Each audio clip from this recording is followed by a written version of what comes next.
ದೇವರ ನಾಮಕ್ಕೆ ಸ್ತೋತ್ರವಾಗಲಿ. ನಮ್ಮ ಕರ್ತನೂ ನಮ್ಮ ರಕ್ಷಕನಾಗಿರುವ ಯೇಸು ಕ್ರಿಸ್ತನ ನಾಮದಲ್ಲಿ ನಿಮಗೆಲ್ಲರಿಗೂ ವಂದನೆಗಳನ್ನು ಸಲ್ಲಿಸುತ್ತೇನೆ. ಈ ಉದಯಕಾಲದ ದೇವರ ಒಂದು ವಾಕ್ಯ ಏನಪ್ಪ ಅಂದರೆ ಆತ್ಮ, ಪ್ರಾಣ, ಶರೀರದ ಬಗ್ಗೆ ನಾವು ಈ ದಿನ ಧ್ಯಾನ ಮಾಡಲಿಕ್ಕಿದ್ದೇವೆ. ಈ ವಾಕ್ಯವನ್ನು ಕೇಳುವಂತಹ ಸಹೋದರ ಸಹೋದರಿ, ದೇವರು ನಿಮ್ಮೆಲ್ಲರನ್ನು ಕೂಡ ಆಶೀರ್ವಾದ ಮಾಡಲಿ. ಮೊದಲನೇದಾಗಿ ಆತ್ಮದ ಬಗ್ಗೆ ನಾವು ಧ್ಯಾನ ಮಾಡಿಕೊಳ್ಳೋಣ. ಎಫೆಸಿ ಪತ್ರಿಕೆ 3ನೇ ಅಧ್ಯಾಯ 16ನೇ ವಚನ. ನೀವು ದೇವರಾತ್ಮನ ಮೂಲಕ ಅಂತರ್ಯದಲ್ಲಿ ವಿಶೇಷ ಬಲ ಹೊಂದಿದವರಾಗುವ ಹಾಗೆಯೂ ಕ್ರಿಸ್ತನು ನಿಮ್ಮ ನಂಬಿಕೆಯ ಮೂಲಕ ನಿಮ್ಮ ಹೃದಯಗಳಲ್ಲಿ ವಾಸ ಮಾಡುವ ಹಾಗೆಯೂ ಆತನಿನ ಮಹಿಮಾಶಯದ ಪ್ರಕಾರ ಅನುಗ್ರಹಿಸಲಿ. ದೇವರ ನಾಮಕ್ಕೆ ಸ್ತೋತ್ರವಾಗಲಿ. ಮೊದಲನೇದಾಗಿ ಮನುಷ್ಯನಿಗೆ ಆತ್ಮ ಇದು ಎಲ್ಲಿಂದ ಬರುವುದು ಎಂಬುದಾಗಿ ನೋಡುವಾಗ ಈ ಆತ್ಮವನ್ನ ದೇವರು ನಮಗೆ ಅನುಗ್ರಹಿಸ್ತಾನೆ. ನೋಡಿ, ನೆಲದ ಮಣ್ಣಿನಿಂದ ಮನುಷ್ಯನನ್ನು ರೂಪಿಸಿ ಅವನಲ್ಲಿ ಜೀವವನ್ನು ಊದಿದನು ಎಂಬುದಾಗಿ ಆದಿಕಾಂಡದ ಗ್ರಂಥದಲ್ಲಿ ನೋಡ್ತೇವೆ. ಪ್ರೀತಿಯ ದೇವರ ಮಕ್ಕಳೇ, ಆ ಜೀವ ವಾಕ್ಯ ಉಸಿರು ಆತ್ಮವಾಗಿದೆ. ನೋಡಿ, ಈ ಆತ್ಮ ದೇವರಿಂದ ನಮಗೆ ಕೊಡಲ್ಪಟ್ಟ ಒಂದು ವರವಾಗಿದೆ. ನೋಡಿ, ಅದನ್ನ ಅಂತರಾತ್ಮ ಎಂಬುದಾಗಿ ಕೂಡ ಕರೀತಾರೆ. ನೋಡಿ, ಸತ್ಯವೇದವು ಹೇಳುತ್ತದೆ, ಆತ್ಮವು ಕಣ್ಣಿಗೆ ಕಾಣೋದಿಲ್ಲ. ಈ ಆತ್ಮ ಕಣ್ಣಿಗೆ ಕಾಣೋದಿಲ್ಲ, ಶರೀರ ಕಣ್ಣಿಗೆ ಕಾಣಿಸುತ್ತೆ. ನೋಡಿ, ನಾವು ಮಾತಾಡ್ತಾ ಇದ್ದೀವಿ, ನೋಡ್ತಾ ಇದ್ದೀವಿ, ಜೀವಿಸ್ತಾ ಇದ್ದೀವಿ, ಬದುಕ್ತಾ ಇದ್ದೀವಿ, ತಿರ್ತಾ ಇದ್ದೀವಿ, ಮಲಗ್ತಾ ಇದ್ದೀವಿ, ಕೆಲಸ ಮಾಡ್ತಾ ಇದ್ದೀವಿ ಅಲ್ವಾ. ಈ ನಮ್ಮ ಶರೀರದ ಒಳಗೆ ಇರುವಂಥದ್ದು ಅಂತರಾತ್ಮ. ಹಲ್ಲೆಲೂಯಾ. ನೋಡಿ, ಒಬ್ಬ ಮನುಷ್ಯ ತಪ್ಪು ಮಾಡಿದಾಗ ಒಳಗಿರುವ ಅಂತರಾತ್ಮವು ನೋವು ಪಡುತ್ತೆ, ನೊಂದುಕೊಳ್ತದೆ, ಬಾಧೆ ಪಡುತ್ತೆ. ಅಯ್ಯೋ, ನೀನು ತಪ್ಪು ಮಾಡ್ತಾ ಇದೀಯಾ, ನೀನು ಕೆಟ್ಟದ್ದನ್ನು ಮಾಡ್ತಾ ಇದೀಯಾ. ಮನುಷ್ಯ ಕೆಟ್ಟದ್ದನ್ನು ಮಾಡಿದಾಗ ಅಂತರಾತ್ಮವು ಸಂತೋಷ ಪಡುತ್ತದೆ, ಮನುಷ್ಯ ಪಾಪ ಮಾಡಿದಾಗ ಅಂತರಾತ್ಮವು ದುಃಖ ಪಡುತ್ತದೆ. ಅದೇ ದೇವರಿಂದ ಬಂದಂತ ಆತ್ಮ. ನೋಡಿ, ಆದರೆ ಮನುಷ್ಯನಲ್ಲಿರುವ ಆತ್ಮವೇ ನಿಜವಾದ ಮಾನವನ ಆತ್ಮಕ್ಕೆ ಹಸಿವೆಯನ್ನು ಉಂಟು ಮಾಡುತ್ತದೆ. ಮತ್ತೆ ಕಣ್ಣುಗಳುಂಟು, ಆತ್ಮಕ್ಕೆ ಹಸಿವೆಯುಂಟು, ಕಣ್ಣುಗಳುಂಟು, ನೋಡಬಲ್ಲದು, ಕೇಳಬಲ್ಲದು.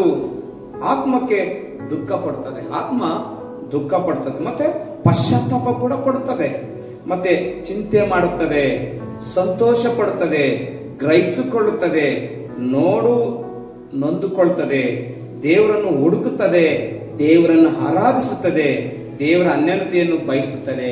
ಇದೇ ಅಂತರಾತ್ಮ. ಹಲ್ಲೆಲೂಯಾ. ಶರೀರ, ಪ್ರಾಣದ ಬಗ್ಗೆ ನೋಡ್ಕೊಳ್ಳೋಣ. ನೋಡಿ, ಪ್ರಾಣ, ಆತ್ಮ ಆಯ್ತು, ಈಗ ಪ್ರಾಣದ ಬಗ್ಗೆ ನೋಡಿ. ದೇಹವು ಜೀವಿಸಲು ಪ್ರಾಣವು ಆಧಾರವಾಗಿದೆ. ನಮ್ಮ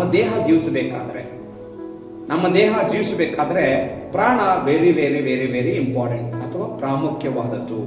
ನೋಡಿ, ಇದು ಮನುಷ್ಯನಿಗೆ ಆಧಾರ ಅದು. ಈ ಪ್ರಾಣನೇ ಇಲ್ಲ ಅಂದ್ರೆ ಆತ್ಮ ಶರೀರ ಎಲ್ಲವೂ ಕೂಡ ಸತ್ತು ಹೋಗುತ್ತೆ. ಇದು ಕೂಡ ತುಂಬಾ ಪ್ರಾಮುಖ್ಯವಾದ. ನಾವು ಪ್ರಾಣವು ಅಪೇಕ್ಷಿಸ್ತದೆ.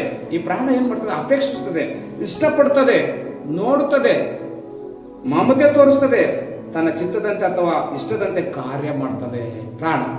ಮತ್ತೆ ಶರೀರದ ಬಗ್ಗೆ ನಾವು ನೋಡ್ಕೊಳ್ಳೋಣ.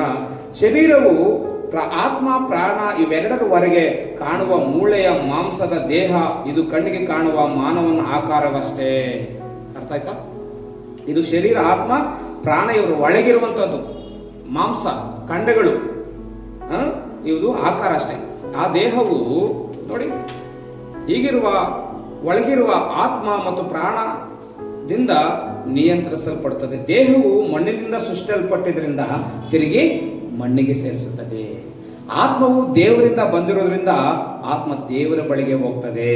ನೋಡಿ, ಆದಿಕಾಂಡ 3ನೇ ಅಧ್ಯಾಯ 19ನೇ ವಚನ ನೋಡುವಾಗ, ದೇಹವು ಮಣ್ಣಿಗೆ ಸಂಬಂಧಪಟ್ಟಿದ್ರಿಂದ ಲೋಕದ ಸ್ವಭಾವವು, ಶರೀರದೀನ ಸ್ವಭಾವವು, ಪಾಪದ ಸ್ವಭಾವ ಇದೆಲ್ಲವನ್ನು ದೇಹದಲ್ಲಿ ತೋರಿ ಬರುತ್ತದೆ. ಹಾಗಾಗಿ ಪ್ರೀತಿಯ ದೇವರ ಮಕ್ಕಳೇ, ಪ್ರಾಣಿಗಳ ಬಗ್ಗೆ ನೋಡ್ಕೊಳ್ಳೋಣ. ಪ್ರಾಣಿಗಳಿಗೆ ದೇಹ ಉಂಟು, ಪ್ರಾಣ ಉಂಟು, ಆದರೆ ಆತ್ಮ ಇರೋದಿಲ್ಲ.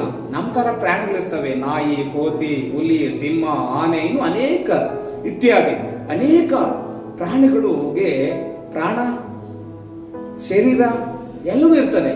ಅದು ಕೂಡ ಮಣ್ಣಿಂದ ಬಂದಿರುವಂಥದ್ದು.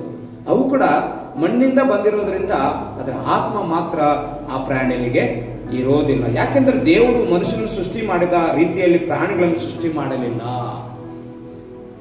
ದೇವರು ಸೃಷ್ಟಿ ಕ್ರಮದಲ್ಲಿ ಮಾನವನೇ ಕಿರೀಟ ಪ್ರಾಯನು. ಪ್ರಾಣಿಗಳ ಸತ್ಯ ಮೇಲೆ ಅವುಗಳ ದೇಹಗಳು ನಶಿಸಿ ಹೋಗುತ್ತದೆ.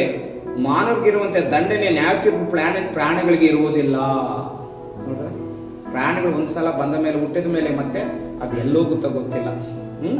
ಈ ಕಾರಣದಿಂದ ಮನುಷ್ಯನು ಹಲವಾರು ಪ್ರಾಣಿ ಪಕ್ಷಿಗಳನ್ನು ಆಹಾರಕ್ಕಾಗಿ ಉಪಯೋಗಿಸುವುದರಿಂದ ಅದು ಪ್ರಾಣಿ ಹಿಂಸೆ ಅನಿಸುವುದಿಲ್ಲ.